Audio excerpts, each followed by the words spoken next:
Salut tout le monde, la marque Moment m'a envoyé leur dernier micro sans fil, le Moment C2. On va voir ensemble tout de suite ce que ça donne.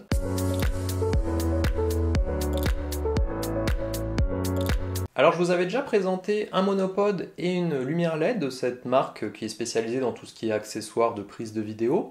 Donc là, le micro sans fil va nous permettre déjà dans un studio d'éviter d'avoir des câbles qui traînent et de risquer de se prendre les pieds dedans. Et on va pouvoir l'utiliser bien entendu en extérieur si on est un petit peu loin de la caméra pour avoir finalement plus de facilité pour tourner ce genre de vidéo. Je vous ferai voir ça un peu plus loin dans la vidéo, on ira à l'extérieur pour tester cela. Je vous ferai aussi écouter des bruits de la nature pris avec ce micro pour que vous puissiez entendre ce que ça donne. Alors dans la boîte, on va avoir un récepteur, un émetteur, un micro-cravate, une bonnette pour éviter les pops, une bonnette pour le vent, un câble 3,5 mm TRS pour smartphone et un 3,5 mm TRS pour les caméras, un câble de charge USB et une boîte de transport. Au niveau des caractéristiques techniques, on est ici sur un protocole 2,4 GHz, on va avoir une portée d'environ 40 mètres, 7 heures d'autonomie avec ses batteries rechargeables.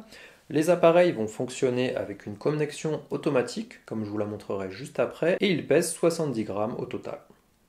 Sur chacun des appareils, on a un écran OLED qui va vous permettre d'avoir différentes informations, comme la qualité du signal audio, le niveau de réception audio et si le système est bien appareillé. Grâce au câble fourni, on va aussi pouvoir l'utiliser avec des smartphones et des caméras, des ordinateurs et un petit peu tout finalement. Alors l'appareil coûte à peu près 150 €, donc ça peut paraître élevé. On est sur un appareil qui va venir à peu près faire la même chose que le Wireless Go de chez Rode, qui lui coûte à peu près 190 €. Donc on est quand même bien moins cher. Alors après, j'ai pas testé le Rode, donc je peux pas vous dire est-ce que la qualité audio sera la même. Donc c'est pour ça que je vais vous faire aujourd'hui une petite démonstration audio pour que vous puissiez vous faire une idée par vous-même. Alors on va venir brancher le récepteur sur l'appareil photo ou le smartphone grâce au câble fourni. Ce qui est pratique aussi, c'est que l'accroche qui se trouve dessus permet de le mettre sur la griffe accessoire d'un appareil photo et d'éviter d'avoir quelque chose qui traîne à côté. On allume ensuite les deux appareils, ils se reconnaissent automatiquement. On a un petit bouton sur le dessus pour synchroniser au besoin et du coup les deux appareils fonctionnent directement l'un avec l'autre. On peut venir rajouter le micro-cravate fourni dans la boîte sur l'émetteur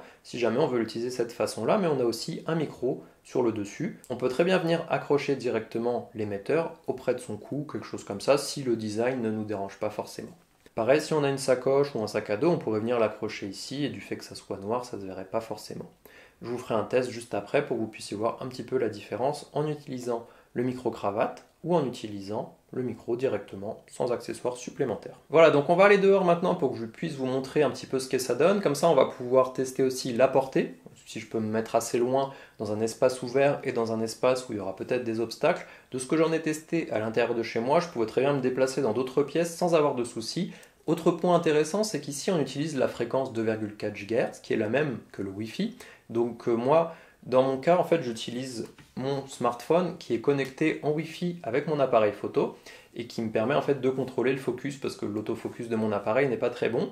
Du coup, j'avais peur qu'en utilisant ce système, on ait des interférences parce que mon smartphone est à côté, l'appareil photo émet aussi du Wi-Fi et en fait, j'ai pas eu du tout de soucis, donc c'est plutôt un très bon point parce que ça évite les interférences et on peut l'utiliser à l'intérieur, même s'il y a du réseau Wi-Fi un petit peu partout. Donc on va aller dehors maintenant pour que je vous montre ça et qu'on continue la vidéo.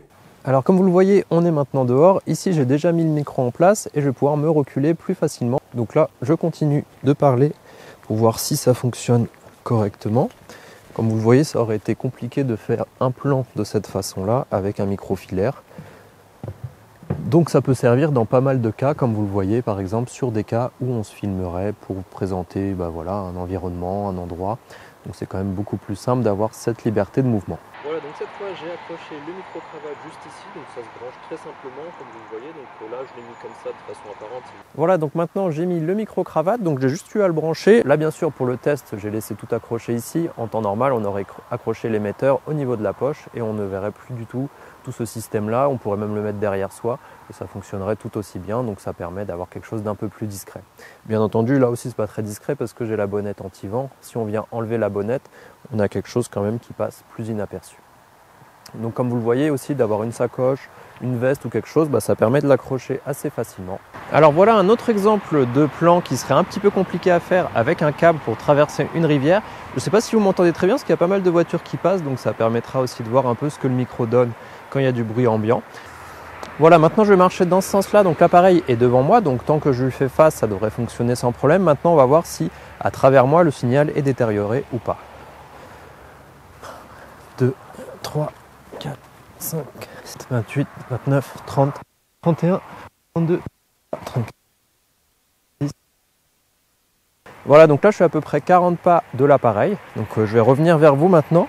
Alors je verrai au montage si ça a coupé ou pas quand j'ai compté en allant dans l'autre sens. Maintenant que l'appareil est face à la caméra, ça devrait beaucoup mieux marcher dans tous les cas. Donc là je pense que vous m'entendez toujours aussi bien. Et donc c'est plutôt un point positif. Après il faut juste que je vois au niveau du montage ce que ça donne. Voilà, alors pour conclure cette vidéo, on va la terminer en extérieur. Donc je pense que c'est un micro qui est très sympa. Comme je vous l'ai dit, il ressemble beaucoup au Wireless Go de chez Rode. Bien entendu, il est un petit peu moins cher. Alors je n'ai pas eu l'occasion de tester celui de chez Rode pour vous dire si la qualité audio est meilleure ou équivalente. Donc dites-moi en commentaire ce que vous pensez de la qualité. En tout cas, au niveau du côté pratique, c'est très pratique dans un studio, déjà pour éviter d'avoir un câble qui pend, un câble qui gêne quand on va chercher quelque chose. Forcément en extérieur, comme on est ici, ça ne serait pas possible avec un système filaire, donc c'est plutôt agréable d'avoir cette option-là. Même si moi je fais rarement des vidéos à l'extérieur, ça peut me permettre d'avoir des idées un petit peu plus créatives grâce à cela. Autre point positif, on n'a pas de souci d'interférence. Donc ça aussi c'est une bonne chose parce que ça évite d'avoir le souci du Wi-Fi ou des choses comme ça qu'on ne peut pas forcément contrôler en fonction de là où on se trouve. Je vais maintenant vous mettre quelques exemples, il y a pas mal de voitures qui passent donc je vais me rapprocher du bord et puis on va se quitter là-dessus. Donc j'espère que la vidéo vous a plu et on se voit très bientôt.